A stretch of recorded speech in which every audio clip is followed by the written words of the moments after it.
राधे राधे। श्री कुंज बिहारी श्री हरदास आप सभी को रमा एकादशी की हार्दिक शुभकामनाएं।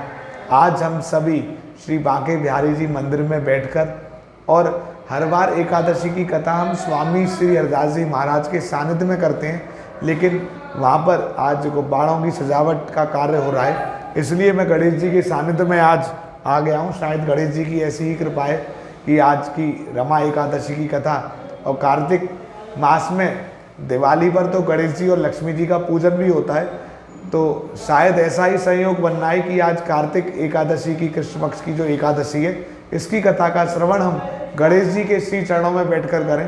तो आप सब मेरे साथ सबसे पहले बांके बिहारी जी के श्री चरणों का ध्यान करें। नमः कुंज बिहारिण्यै, नमः कुंज बिहारिणे, स्वामी श्री हरिदासाय गुरुणाम गुरुवे नमः। राधा मेरी स्वामिनी, मैं राधे जू को दास, जन्म जन्म मोहे दीजियो, श्री वृंदावन को वास। वृंदावन सो वन नहीं, नंद गाँव सो गाँव, बंसी बट सो बट नहीं, श्री कृष्ण नाम सो नाम। अंग ही अंग जड़ाव जड़े, और शीश बनी पगिया जर तारी, मोतिन माल ये लटके, लटुआ लटके लट घूमर वाली। पूरब पुण्यन तेरस खान, यह माधुरी मूरत आन निहारी। चारों दिशाओं के महाअधिनाशक, झांकी झरोका में बांके बिहारी। तो बांके बिहारी जी की छवि का स्मरण करते हुए हम सभी श्री गणेश जी के सानिध्य में आज और बांके बिहारी जी के सन्मुख रमा एकादशी की कथा का श्रवण करते हैं।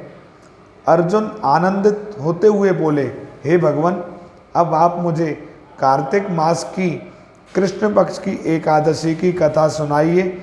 इस एकादशी का क्या नाम है तथा इसमें किस देवता की पूजा की जाती है? इस एकादशी का व्रत करने से क्या फल मिलता है? कृपा करके यह सब विस्तार पूर्वक कहिए। श्री कृष्ण भगवान बोले, हे कुंती पुत्र, कार्तिक मास के कृष्ण पक्ष की एकादशी का नाम रमा है। इसके व्रत से समस्त पाप नष्ट हो जाते हैं। इसकी कथा इस प्रकार है। प्राचीन काल में मुचुकुंद नाम का एक राजा राज्य करता था। इंद्र, वरुण, कुबेर, विभीषण आदि उसके मित्र थे। वह बड़ा सत्यवादी तथा विष्णु भक्त था। उसका राज्य बिल्कुल निष्कंटक था। उसके चंद्रभागा नाम की एक कन्या थी, जिसका विवाह उसने राजा चंद्रसेन के पुत्र शोभन से कर दिया। वह राजा एकादशी का व्रत बड़े ही नियम से करता था और उसके राज्य में सभी कठोरता से इस नियम का पालन करते थे। एक बार की बात है कि शोभन अपनी ससुराल आया हुआ था। वह कार्तिक का महीना था। उसी माह में महापुण्यदायिनी रमा एकादशी आ गई। इस दिन सभी व्रत रखते थे। चंद्रभागा ने सोचा कि मेरे पति तो बड़े कमजोर हृदय के हैं, वे एकादशी का व्रत कैसे करेंगे, जबकि पिता के यहाँ तो सभी को व्रत करने की आज्ञा है। मेरा पति राज्याज्ञा मानेगा तो बहुत कष्ट पाएगा। चंद्रभागा को जिस बात का डर था वही हुआ। राजा ने आज्ञा जारी की कि इस समय उनका दामाद राज्य में पधारा हुआ है, अतः सारी प्रजा विधि पूर्वक एकादशी का व्रत करें। जब दशमी आई तब राज्य में ढिंडोरा पिटा। उसे सुनकर शोभन अपनी पत्नी के पास गया और बोला, हे प्रिय, तुम मुझे कुछ उपाय बतलाओ, क्योंकि मैं व्रत नहीं कर सकता। यदि मैं व्रत करूंगा तो अवश्य ही मर जाऊंगा। इस पर चंद्रभागा बोली, हे प्राणनाथ, मेरे पिताजी के राज्य में एकादशी के दिन कोई भी भोजन नहीं कर सकता। यहाँ तक कि हाथी, घोड़ा, ऊंट, पशु आदि भी तृण, अन्न, जल आदि ग्रहण नहीं करते। फिर भला मनुष्य कैसे भोजन कर सकते हैं? यदि आप व्रत नहीं कर सकते तो किसी दूसरे स्थान पर चले जाइए, क्योंकि यदि आप यहाँ रहेंगे तो आपको व्रत तो अवश्य ही करना पड़ेगा। उस पर शोभन ने कहा, हे प्रिय, तुम्हारी राय उचित है, किंतु मैं व्रत करने के डर से किसी दूसरे स्थान पर नहीं जाऊंगा। अब मैं व्रत अवश्य ही करूंगा, परिणाम चाहे कुछ भी क्यों ना हो। भाग्य में लिखे को भला कौन मिटा सकता है। उसने एकादशी का व्रत किया और भूख और प्यास से अत्यंत व्याकुल होने लगा। सूर्य नारायण भी अस्त हो गए और जागरण के लिए रात्रि हुई। वह रात्रि शोभन को दुख देने वाली थी। दूसरे दिन सूर्योदय होने से पहले ही भूख प्यास के कारण शोभन के प्राण उड़ गए। राजा ने उसके मृत शरीर को जल प्रवाह करा दिया और अपनी पुत्री को आज्ञा दी कि वह सती ना हो, भगवान विष्णु की कृपा पर भरोसा रखे। चंद्रभागा अपने पिता की आज्ञानुसार सती ना हुई। वह अपने पिता के घर रहकर एकादशी का व्रत करने लगी। उधर रमा एकादशी के प्रभाव से शोभन को जल से निकाल लिया गया और भगवान विष्णु की कृपा से उसे मंदराचल पर्वत पर धन्य धान से युक्त तथा शत्रु रहित देवपुर नाम का एक उत्तम नगर प्राप्त हुआ। उसे वहाँ का राजा बना दिया गया। उसके महल में रत्न तथा स्वर्ण के स्तंभ लगे हुए थे।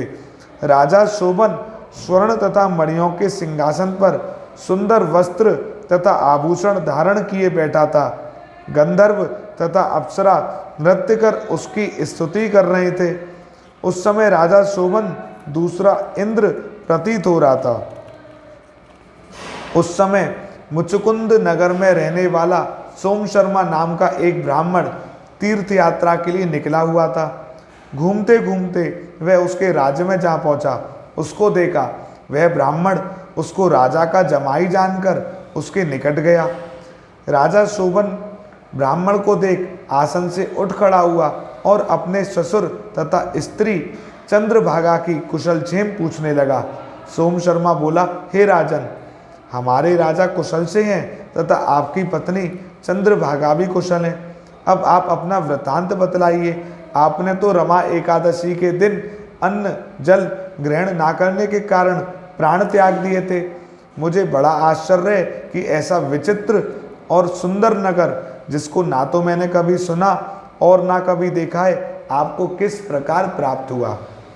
शोभन बोला, हे ब्राह्मण देव, यह सब कार्तिक मास के कृष्ण पक्ष की रमा एकादशी के व्रत का फल है।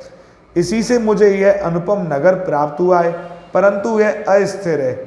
इस पर ब्राह्मण बोला, हे राजन, यह अस्थिर क्यों है और स्थिर किस प्रकार हो सकता है, सो आप मुझे समझाइए। यदि इसके स्थिर करने के लिए मैं कुछ कर सका तो वह उपाय मैं अवश्य ही करूँगा।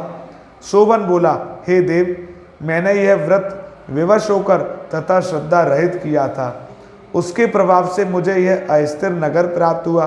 किंतु यदि तुम इस वृतांत को राजा मुचुकुंद की पुत्री चंद्रभागा से कहोगे तो वह इसको स्थिर बना सकती है। ब्राह्मण अपने नगर को लौटा और उसने चंद्रभागा से समस्त वृतांत कहा। इस पर राजकन्या चंद्रभागा बोली, हे ब्राह्मण देव, आप क्या वह सब दृश्य प्रत्यक्ष देख कर आए हैं या अपना स्वप्न कह रहे हैं।